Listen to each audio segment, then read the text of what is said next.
Alright, welcome everyone. We're Semblance of Sanity. I'm Caleb. I'm Jacob. And we're here for Given, Season 1, Episode 2.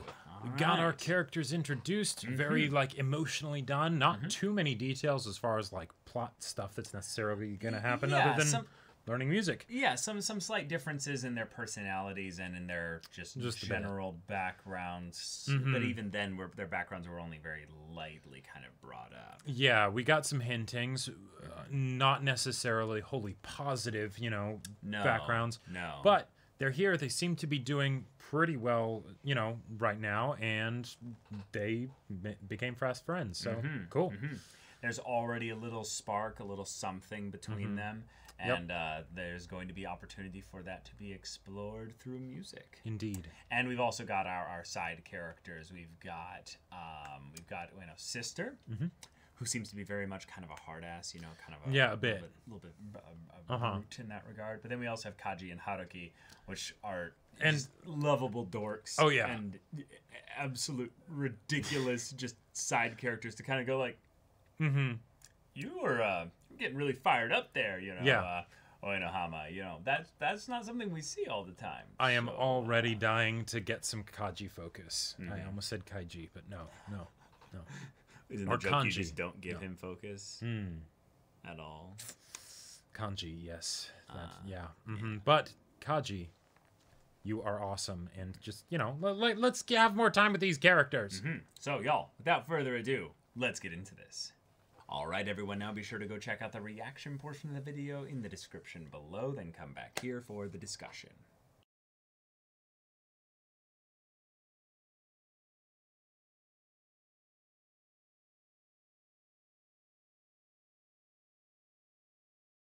Oh, this was so sweet. That was adorable.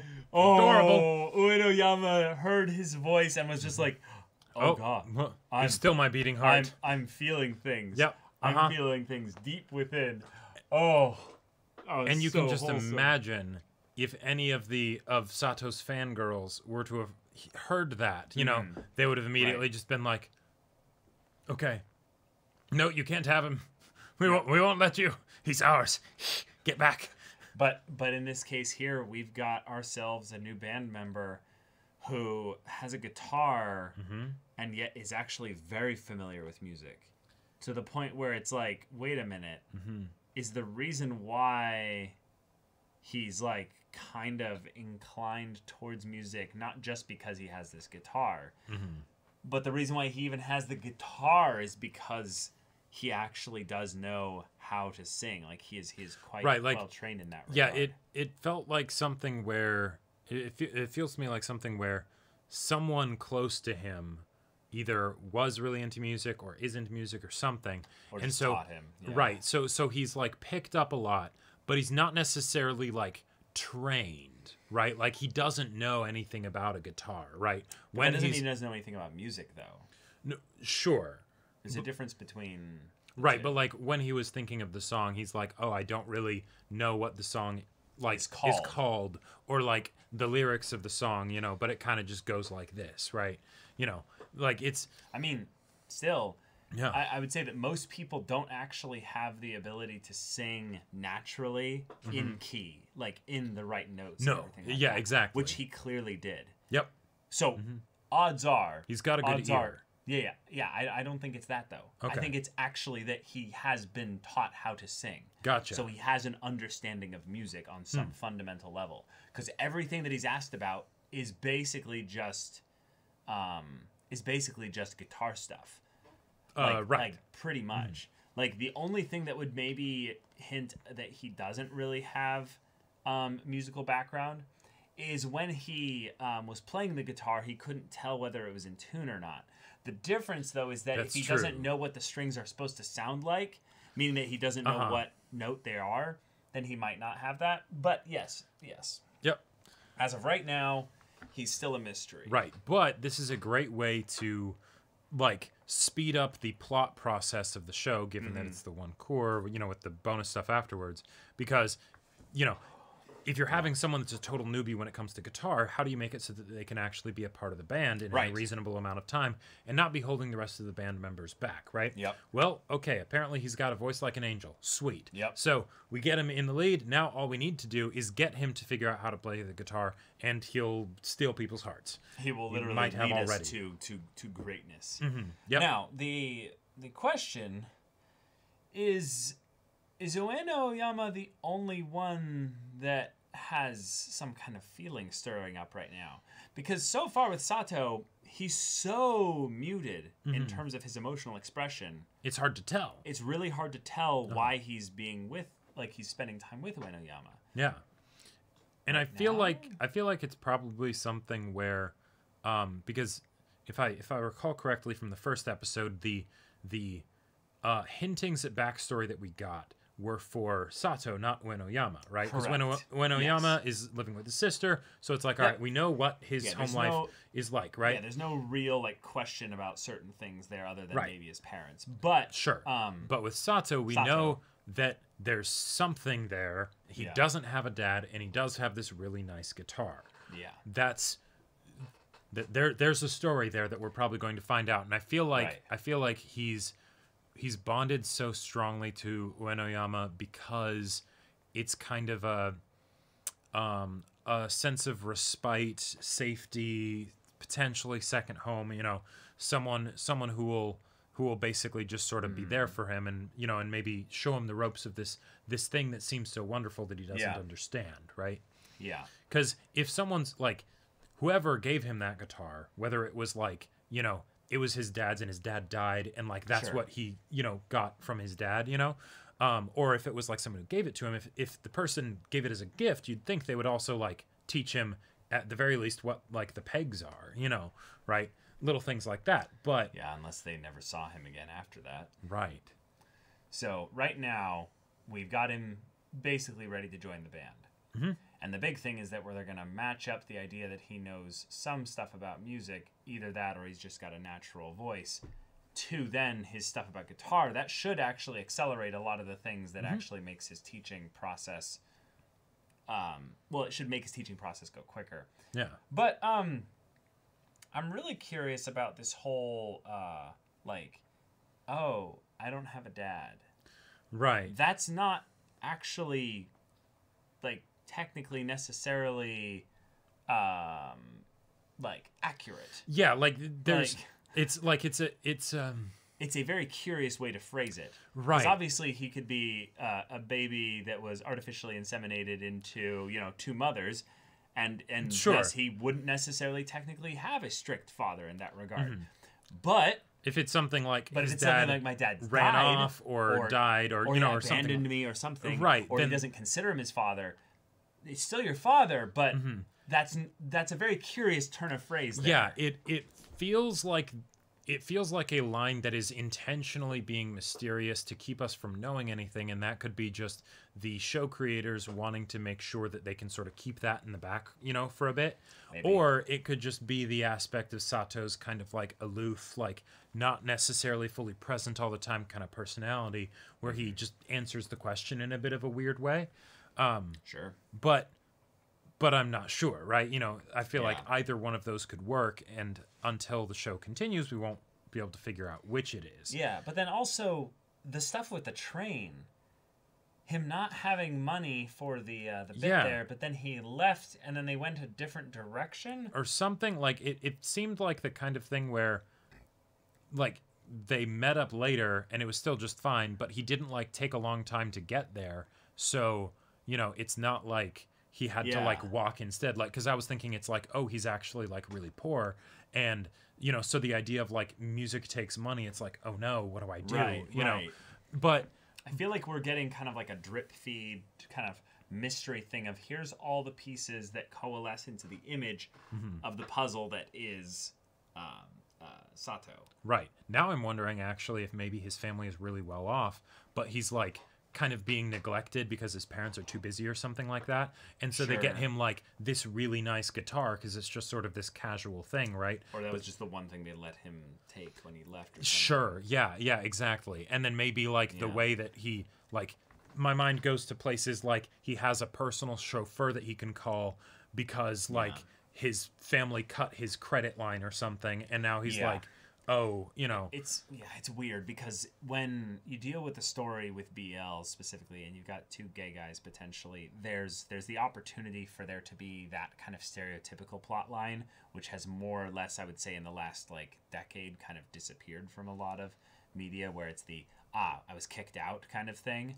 That's more of, I'd say, the lack of acceptance conflict. I don't necessarily know what Japan's culture is as much around that, but in the US there's a lot of specific media around the idea of the outcast gay guy or lesbian girl that basically ends up not fitting into the social norms, and then they end up in a really, really, really shitty situation and need basically a new family. So the idea of him saying like, oh, I don't have a dad, made me think of that for like a split second. And I was like, but then... Like Ben Disowned kind of a thing. Right. But then I would be like, but then what's with this guitar then? Right. Like, yeah. Because really, that's the thing. I'm glad I'm like reading Ueno Yama's mind. It's that it's like, this guitar is not just a nice guitar. It's an expensive guitar. Yeah. It's a very effective story MacGuffin in this series that revolves around regular people in high school, you know. Yeah. Like, yeah. To put it into perspective, Jacob, I believe this guitar might cost up to $2,000. Yeah, I feel like it could easily cost that much. Potentially maybe a little more, because like I remember when we were kids and we were like learning guitar and stuff, some of them were really expensive, and that was back then, you know. No, to put it into perspective, Jacob, like even the electric guitars that we had access to were not more than $600. Right. The guitars we used were like $200. Oh yeah, we had cheap ass acoustic, regular guitars where it was like, hey, they did what they were meant to do. It's a guitar, you know. It's a guitar, and we had an extra thing of strings, and it was like, okay, all right. Yeah. And that was a big deal. And it was actually, now that I think about it, pretty awesome that we got even guitars that nice, because we were really young when we started getting the first guitar lessons. Yeah, you were quite a bit younger than me. So to put things into perspective there, I think you would have been about 8 years old at the time. Sounds about right. Because I was 12. And Yep. I learned a decent bit about guitar, but the thing I think that's making me kind of get this kind of warm fuzzy feeling here is the fact that Sato knows so little about guitars. Makes me go like, oh, the little things that I do know actually apply here, and I could actually teach Sato a decent amount. Oh, that's cool. It's actually not about whether or not you know everything, but it's about whether you can deliver this light bit of information in a way that they'll be able to digest. Yeah, an easily digestible medium. Yeah, exactly. Yeah. Yep. So, okay. But he also needs a part-time job. Indeed. But if you're going to be a full-time musician, that means you need like 3 part-time jobs. Right. That was awesome to just hear Kaji being like, yeah, so I do this, and then I do this, and then I do this. And it's like, wait, okay, first off, how? Second, why haven't you told me about any of these? Well, you're in high school.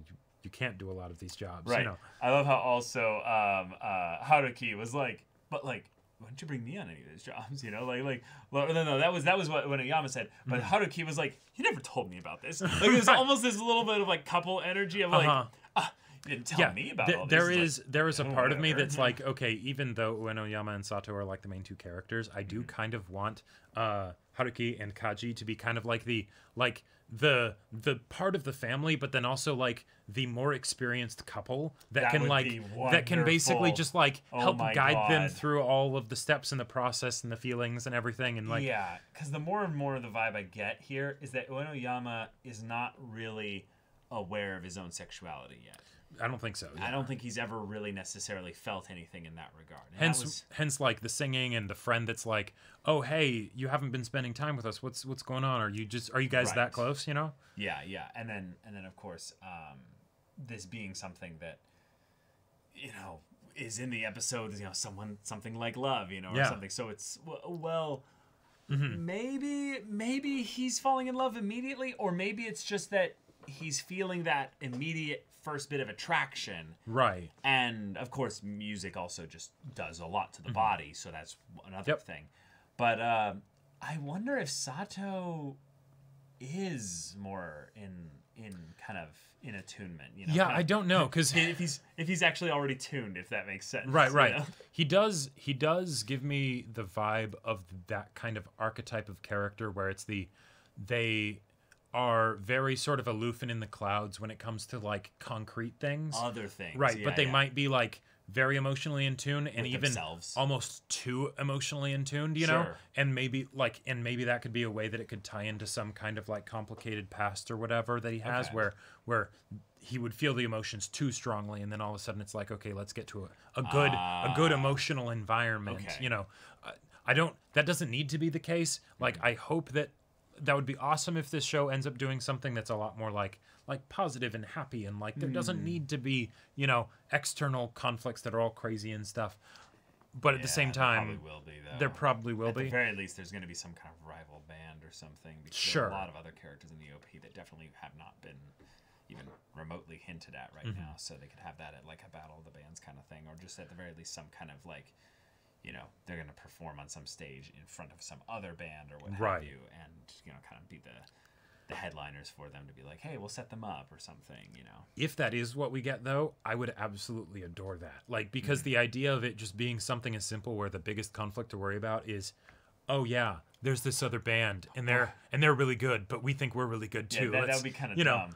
But like, what if the conflict was something like, do we have enough money to like, you know? Sure. Yeah. This kind of stuff there. Yeah. All right, let's see what we can do. You know, find a bunch of extra part-time jobs. Right. And, you know, we're Right, together. Right, like we don't need some kind of conflict competition or any kind of thing like that. It might just be cool to have them like learning the instruments. Budding romance is plenty conflict enough. Exactly. Especially if it's something where, like, well you know, said. if it's a kind of love that you haven't necessarily felt before, so Sure. you won't even necessarily realize that it's happening, which is also a great way to potentially have some of the drama in narrative that feels more and more unnatural the older the characters are, because it's like, okay, if these have aren't experienced this by now, right, if like, you know, if they're first years in high school, okay, all right, cool. If they're like third years, that makes a little bit less sense, and certainly if they're in college or something like that, then it's like, no, they they would have dealt with this already, you know. But if it's something that's new where it's like, oh, he's a guy and I like him. Yeah. Huh. Yeah, it might also be a thing where, and I'm really waiting for an anime to do this properly here, is having someone that's bi. Sure. Be in a relationship with someone who's not necessarily Right. bi. So Yeah. so that they're either straight or gay. That would be really cool, because then you end up having that kind of A mix and match dynamic. of the preferences. Yeah, exactly. Yeah. And okay, all right, really sweet, simple episode. And he's just so cute the way he's He just really like, is. okay, I'll follow you.